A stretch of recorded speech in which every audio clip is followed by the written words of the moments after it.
Bien le bonjour les clowns, c'est Jérémy, j'espère que vous allez bien. On se retrouve aujourd'hui pour une émité de geek. Oh là là, ça faisait longtemps, bien évidemment. Alors je sais que, je vais me répéter plusieurs fois, mais les limités de geek, c'est certainement les catégories dont vous n'aimez pas spécialement, et je peux comprendre parfaitement. Mais par moments, j'essaie de me trouver du temps pour me consacrer à un film animé dont je voudrais bien évidemment en parler sur YouTube. Et donc ici, on va parler de Justice League, Throne of Atlantis, sorti en 2015, sérisé par Ivan Spalding. Il s'agit du 4e film, il me semble, de l'univers animé DC New 52, donc c'est juste après Son of Batman. Donc, bon, je vais pas citer un peu ce qu'on retrouve, hein, mais vous connaissez DC Animé New 52, j'en ai déjà fait parler des autres films sur la chaîne, à savoir Flashpoint Paradox, Justice League War et Son of Batman. Donc là, on a affaire au 4e.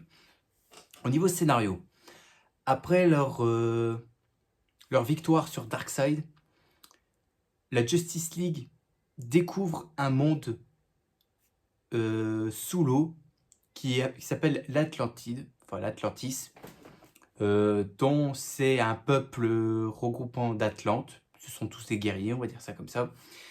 Et vu qu'ici, tous les Atlantes ici sont sous le contrôle de Orm, alias Ocean Master, je vais y arriver, et Black Manta, la Justice League n'a guère choix de se défendre, car l'objectif de Orm et de Black Manta, c'est de se venger des humains. Et aussi, bien évidemment, la reine Atlanok, vous connaissez probablement, compte aller chercher son fils, Arthur Curry, qui dans ce film animé-là, va devenir Aquaman. Donc vous pouvez voir là à quoi il ressemble, voilà quoi. Mais attention, c'est pas réellement comme ça dans le film animé, hein, je vous le dis. Hein. Et donc, comme j'ai dit, Atlana, c'est la mère d'Arthur. Et donc, ce film animé-là, c'est un peu l'origine story de Arthur Curry en Aquaman. Donc, on peut aussi dire que peut-être que James Wan s'est inspiré de ce film animé-là à la fois du comics, puisque c'est aussi l'adaptation du tome 3 Justice League New 52, qui est pour moi le meilleur comics Justice League que j'ai pu lire à ce jour. Bon, je ne l'ai pas sous la main, mais bon, c'est pas trop grave, vous savez de quoi je parle. Alors, comme j'ai dit, ce film animé-là, c'est la suite de Justice League War, et on est directement dedans. On est directement dedans parce que tu retrouves la même direction artistique, le même design des personnages, on retrouve les mêmes personnages au niveau, enfin, les mêmes comédiens de doublage, voilà. Il y a plusieurs choses qui te fait dire que tu es vraiment dans la suite de Justice League War. Et c'était plutôt pas trop mal de faire un univers partagé comme ça. Franchement, ça m'avait plu. Malgré que j'aurais préféré voir ça au cinéma et pas en film d'animation. Mais bon, hein, faut faire ce qu'on a avec et puis c'est bon quoi. Bon, maintenant, on va rentrer dans le vif du sujet sur ce film animé-là. Déjà, ce que je peux révéler, enfin ce que je peux même dire même, c'est qu'il y a un rythme qui est beaucoup plus posé comparé à ce qu'on a eu avant. Dans ce film animé, là, on prend son temps en fait. On va pas trop vite, on prend son temps. On prend le temps de développer Arthur Curry, donc je vais en parler bien évidemment parce qu'il y a déjà des choses à dire. On prend aussi le temps de développer l'intrigue. Ouais, ça c'est sympa, mais par moments j'ai envie de dire qu'il faut que ça bouge un petit peu parce que si ça prend son temps et que c'est mou, de toute façon le rythme ici c'est posé, donc normalement c'est mou. Le rythme est ultra mou, et donc du coup tu perds un peu le rythme comparé à ce que tu avais eu par le passé. Et puis aussi, c'est que l'action ici, elle est beaucoup moins présente. J'avais dit un truc, c'est que l'action, elle est présente. Quand il y en a, ça brille pas beaucoup parce que ben c'est moelleux en fait. C'est moelleux comme bon, j'ai pas d'exemple tout de suite j'ai pas de truc sur la main, mais tu sais comme comment dire, on appelle ça les gâteaux nounours là, eh ben c'est ça en fait. C'est que tu manges ça, c'est juste moelleux et tout, c'est tendre et tout, mais c'est pas, ça croque pas en fait.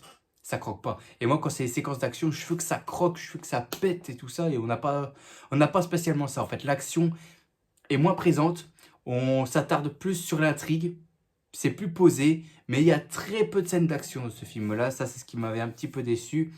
Quand j'avais revu ce film animé-là hier, et aussi, ce qui m'a choqué. Alors, j'avais déjà dit quoi c'est le 4e film animé de l'univers d'ici New 52. Et le truc qui m'a un petit peu, on va dire, je vais dire interlocuté, mais je sais pas si ça se dit. On va dire qui m'a un petit peu dérangé. C'est qu'en fait, tu es déjà au 4e et et t'as rien sur les autres, en fait. C'est-à-dire qu'on on voit pas la vie de tous les jours. Genre, on voit pas, bah on voit là, voilà. On voit pas Diana Prince de ce qu'elle fait, on voit pas Clark Kent, on voit pas Bruce Wayne, non. En fait, dans ce film animé-là, et dans cet univers-là, j'ai l'impression qu'en fait, que tout ce qui importe, c'est les héros avec des capes. Voilà. Bon, après, certains qui vont peut-être dire, ah ouais, quand je regarde la vie Justice, je veux voir les héros. Ok, mais il faut quand même qu'on montre un peu qu'est-ce qu'ils font dans la vie de tous les jours quand ils sont pas un super-héros. Genre que fait Clark à Metropolis, sûrement il bosse au Téléplanète, que fait Bruce à Gotham pendant qu'il n'est pas Batman, que fait Diana Prince quand elle n'est pas Wonder Woman, voilà. Moi je voulais voir ça en fait. Et c'est pas le genre de choses qu'on va retrouver dans les autres films animés. Bon, mis à part Bruce, enfin on va me dire Bruce Wayne est quand même un peu développé parce qu'on le voit un peu dans Son of Batman. Ouais, mais ça va pas assez en fait. C'est pas assez, on va pas à fond en fait. Après dans le prochain, à savoir Batman versus Robin, peut-être que là ça va peut-être un petit peu pousser. Mais bon, pour l'instant, on ne sait rien, donc du coup, on ne voit que les super-héros en cap. Et puis, comme je l'ai dit, il n'y a pas de développement avec ça. Du coup, tu n'as pas de développement sur certains personnages. Non, on enchaîne, on enchaîne, on enchaîne, on enchaîne. Pas de temps à perdre. Voilà comment ça se passe, ce film animé-là. C'est juste de l'enchaînement et c'est tout. Il n'y a rien d'autre. Ah bah, si tu enchaînes, ça veut dire que tu veux directement vite arriver à la fin, en fait. Bah, si c'était ça, il fallait pas faire de film d'animé, alors. Hein. Si tu veux juste qu'un truc arrive à la fin, puis c'est bon, quoi. Puis il n'y a pas de développement. Par exemple, quand j'ai dit qu'il n'y a pas de développement, par exemple, dans ce film animé-là, on crée un peu la relation assez amoureuse entre Superman et Wonder Woman qui débarquent comme ça. Et je me dis, avec Superman, il y a un problème parce que je me suis dit, où est Lois Lane est-ce qu'elle existe dans cet univers on ne sait pas. On sait pas. On sait rien. Donc, du coup, la relation Clark Kent, Lois Lane, Clark Kent et Diana Prince, tu sais pas où ça sort. Mais bon, voilà quoi. Par contre, quand j'ai dit en termes pourquoi ça s'enchaîne assez vite, il n'y a pas qu'au niveau du développement aussi, il y a un peu au niveau au niveau des dessins en fait, c'est-à-dire au niveau des décors ou quoi que ce soit. Tu regardes dans le comics le tome 3 de Justice League, là tu vois que Atlantis c'est beaucoup mieux, c'est beaucoup plus propre, c'est beaucoup plus fidèle, et même James Wan a réussi à le retranscrire. Et ben là, pots up, c'est pas du tout le cas. Et ça, j'ai envie de dire, ça, c'est ce qui fait un point noir, en fait. C'est que là, comment dans ce film animé-là, comment ils ont représenté Atlantis, c'est vite bâclé, en fait. C'est vite bâclé, c'est limite, j'avais noté 2-3 trucs, c'est limite quelques tours, 3-4 tours, et 3-4 gardes. Voilà. Voilà. On s'est même pas fait chier à faire une vraie Atlantis propre, magnifique, la splendeur. Non, on n'a pas ça. On n'a pas ça. Heureusement que dans le film Aquaman de James Wan, là, l'Atlantis, c'était super joli, honnêtement. C'était super, c'était magnifique. Là, non. T'as l'impression que, ben, comme d'habitude, je vais retasser, mais il n'y a pas de vie, en fait. Il n'y a pas de vie, il n'y a pas d'activité là-dedans. J'aurais proposé qu'ils rajoutent plus de citoyens à Atlante, beaucoup plus de civils. Non, on n'a rien du tout, quoi. On n'a rien du tout. Alors, pour conclure avec ça, c'est que, en fait, le final, ça se résume à ça aussi, c'est la même chose. C'est-à-dire que on est dans une ville, alors que la fin, attends, je regarde si... Non, ça, je vais te dire à la fin, ça. La fin, donc, du coup, ça se passe, du coup, dans un décor vide. En fait, on est dans une ville où il n'y a personne.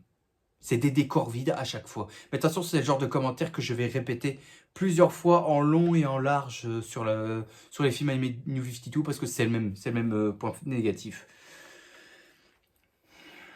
Ça me saoule, franchement, ça me saoule. Bon, maintenant, on va parler de la star de ce film animé-là, à savoir Aquaman. Donc, Arthur Curry. Arthur Curry, ils ont essayé de faire une tentative d'iconisation, ils ont tenté de l'iconiser, mais pareil, bâclé, c'est foiré, encore une fois. Ils voulaient faire un plan contre-plongée pour montrer Coco, il a le costume, et bah, c'est foiré en fait. C'est foiré tout simplement parce que pour montrer le costume, pour montrer le costume, c'est un fond bleu. Genre, pas un plan pour montrer, pas un plan pour montrer Atlantis derrière et tout, non. Un fond bleu, voilà. Genre ce plan-là, tu pouvais carrément le faire dans un studio. Genre dans un studio, tu sais, où tu as un fond bleu, où tu mets un fond vert, et puis voilà, quoi, c'est la même chose. C'est la même chose, quoi. Mais pour un fond bleu, pour moi, ça me fait chier, quoi. On met pas la ville derrière. On n'appuie pas sur le côté iconisation des personnages chez DC. C'est toujours la même chose. Au bout d'un moment, changer un peu. Représenter les super-héros tels qu'ils sont. Non, là, on les fait en sorte à ce que là, on les représente à moitié, quoi. Et puis aussi, sur Aquaman, son costume est vite bâclé. Je suis désolé. C'est vite bâclé. Ah ça, faites pas attention à ça, hein, parce que ça, c'est encore une fois de la publicité mensongère. Hein. C'est pour vous forcer à regarder soit le film animé ou pour acheter le Blu-ray. Mais ça, c'est de la publicité mensongère. Hein. Le costume que vous voyez là, il est pas du tout pareil dans le film animé. Là. En gros, c'est... Il y a le costume, mais sans les écailles. Sans les écailles. Ça va pas, quoi. Ça va pas, quoi. Ils ont mis un... Comment dire? Un espèce d'armure avec un truc doré, là. Ça rend rien en fait. Ça rend rien. C'est pas Aquaman. Et puis il n'y a pas les écailles, tu sais, les petits traits là, qu'on peut voir là, les petits carrés là pour bien représenter les écailles. Jim Lee avait dit une fois lors d'une interview que quoi, il détestait dessiner Aquaman, simplement parce que Aquaman ça représente le Spider-Man un peu de chez DC. Alors, pour ça, calmez-vous, laissez-moi vous expliquer, parce qu'il a dit que quoi. Au niveau chara-design que je parle, c'est au niveau chara-design. Parce qu'il faut bien prendre le temps de dessiner les petits traits et tout ça, comme il y a sur le costume d'Aquaman. C'est pareil pour Spider-Man sur son costume Sur son costume, t'as plein de toiles d'araignée, faut bien les tracer et tout, les placer correctement et tout, parce que sinon ça rend rien. Et pour moi, c'est la même chose. Parce que imaginez, je vous pose la question. Imaginez Spider-Man, mais sans les traits noirs sur son costume. Sur ses toiles. Il rendrait dégueulasse. On est d'accord. Alors pourquoi là vous n'avez pas mis les écailles sur le costume d'Aquaman? Qu'est-ce que c'est que ces conneries? Et même sur le pantalon vert. Non, t'as aussi des petites écailles et tout ça. Maintenant t'as rien. T'as même pas ça. Donc qu'est-ce que ça a coûté de faire juste des petits traits sur le haut du costume? Est-ce que ça prend longtemps à faire? Normalement non. Ça prend normalement une demi-heure ou un truc ainsi. Bon après surtout les plans peut-être. Mais bref quoi. Respectez le personnage, respectez son costume, bordel de merde, c'est pas compliqué. C'est pas compliqué, bordel. La menace, alors, Black Manta et Orm, donc Ocean Master. Alors, la menace c'est là, le problème c'est que les motivations de Manta, elles sont débiles. Et là, je ne vais pas vous dire ce que c'est, si vous regardez ce film animé là, vous allez le voir par vous-même, ces motivations sont débiles. Franchement, c'est débile. C'est limite un... C'est le néant. C'est le néant. C'est complètement débile comme motivation. Et puis Orm qui décide de bosser avec lui. Alors que normalement, Orm, il a une haine profonde envers l'humanité. Donc je vois pas pourquoi il bosserait avec un homme qui a une armure de je ne sais pas quoi en fait. Je ne sais pas quelle image ça représente, Black Manta. Et puis aussi, on lui donne une arme surpuissante pour montrer l'entièreté de la puissance qu'il possède. Mais là, il y a un problème, quoi. Parce que si c'est une arme ultra puissante qui est capable de désinguer tout le monde, y compris contre la Justice League, bah, le problème, c'est qu'il n'y a pas d'équilibre, en fait. Il n'y a pas d'équilibre. C'est-à-dire que Orm est plus puissant et la Justice League, elle est tout en bas, en fait. Donc, il n'y a pas d'équilibre au niveau de la menace, quoi.